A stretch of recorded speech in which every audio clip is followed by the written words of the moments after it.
normally this time of year, we'd be getting a bunch of news about off-season acquisitions and decisions and prime.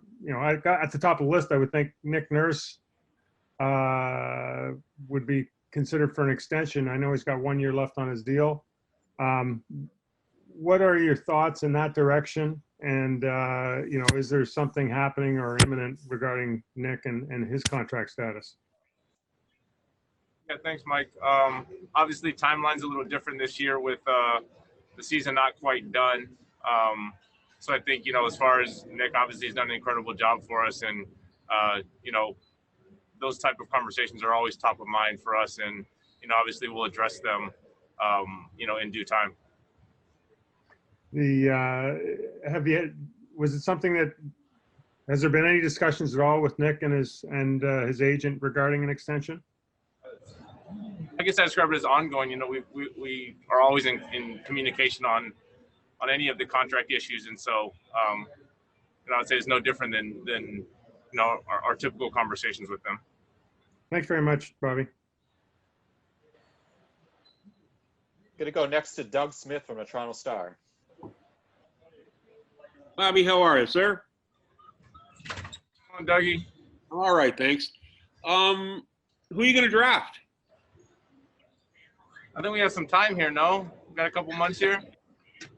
Yeah, that leads into my first question. Like, how are you able to balance all the things that you have to still get done with draft prep, workouts, seeing kids, when you're sort of locked away for almost 3.5 months? Good one, and I think we're all trying to figure out this new schedule. Obviously, we can do a lot of stuff online. We've talked to, I don't know how many kids, probably, 50 or 60 kids already. So we're continuing to do our background, continuing to do our film work. And I'm sure the NBA is working on it as well as, will there be, what form of a combine will there be? And will there be, the ability to bring kids to Toronto at some point, obviously barring, COVID and travel. But yeah, it's something that will heat up here as we get closer to the October draft. Why did you think it was important that you go inside the bubble with your team for all this time? Why did you think you should need to be with them there instead of maybe here doing a bit of everything?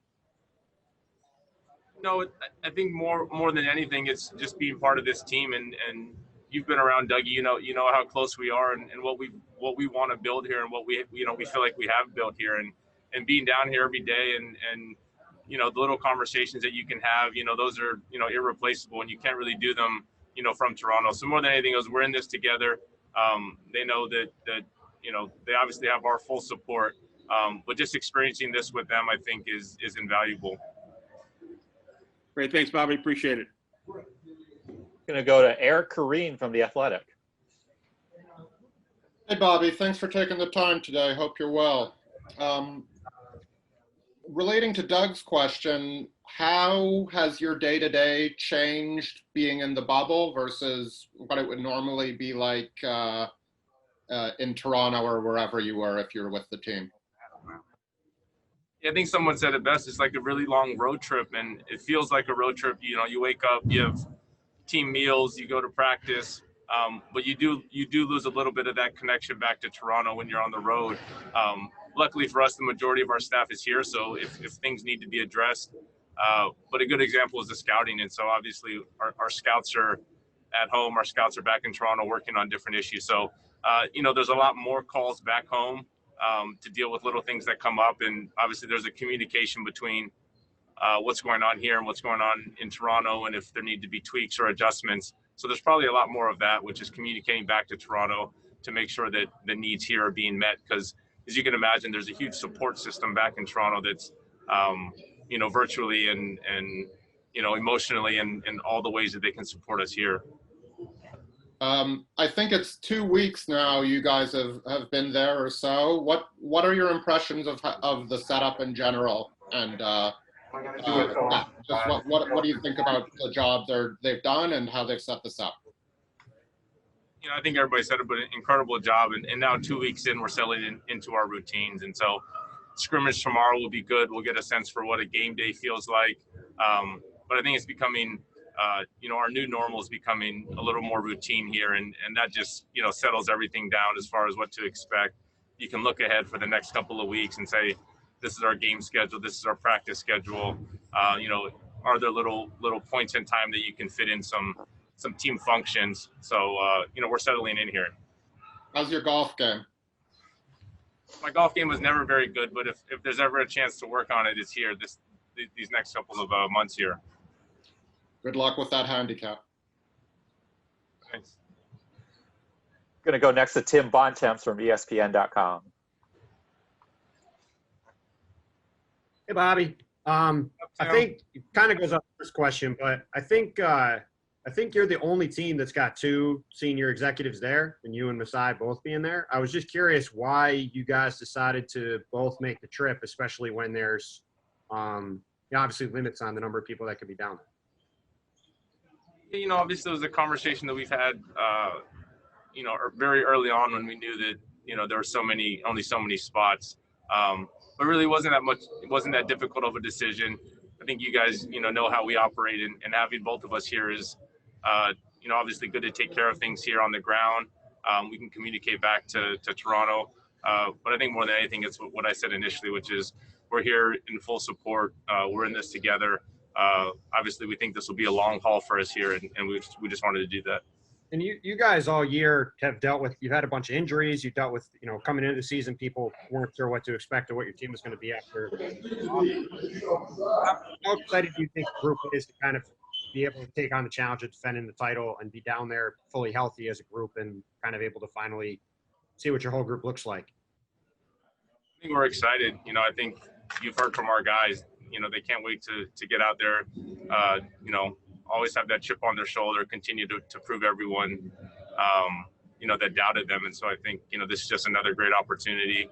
Obviously adversity for everybody coming here and having to play here. But, for our guys, just being at practice today, I think they're ready to go and finally play somebody else. Thank you, sir. Going to go next to Blake Murphy from The Athletic. Hey, Bobby. What's up, Blake? You guys have historically gotten so much value out of your summer development system through Summer League, through those runs in LA and Toronto and time in Burnaby and all that. How does that shift for you guys this year with what looks like it's going to be a compressed offseason? And how much importance does that put on this bubble environment and practice sessions and things like that for guys a little further down the roster? It's a good question. So it's something, we knew coming in here that we'd have to think about. And, how do you develop players, here? And I think, given the set practice times, as people are hearing, there's practice times in the morning and time at night. We just need to, utilize those times to the fullest. And so as the season, gets going and as the playoffs get going, I think, there'll probably be less team practice time, but we'll be able to utilize that more for some of the, the guys towards the end of the bench that want to continue to develop and, we'll create a little development program down here. Oh, thank you, Bobby. And last question is going to go to Michael Grange from Sportsnet again. Hey, Bobby. So again, typically in off season, you've been doing this for a long time now. You know how everything unfolds. What do you think the challenges will be making the decisions a front office has to make in what's going to be a very short off season, maybe a month? I'm not even sure exactly what it will be, but obviously we talked about Nick Nurse, but there's free agents and other signings and things. So is it good because you have more time before you have to make these decisions, or when you actually have to make them, it's going to happen in an even shorter window? Yeah, I think last year gave us, pretty good practice there where a ton of stuff going on the court and, short off season.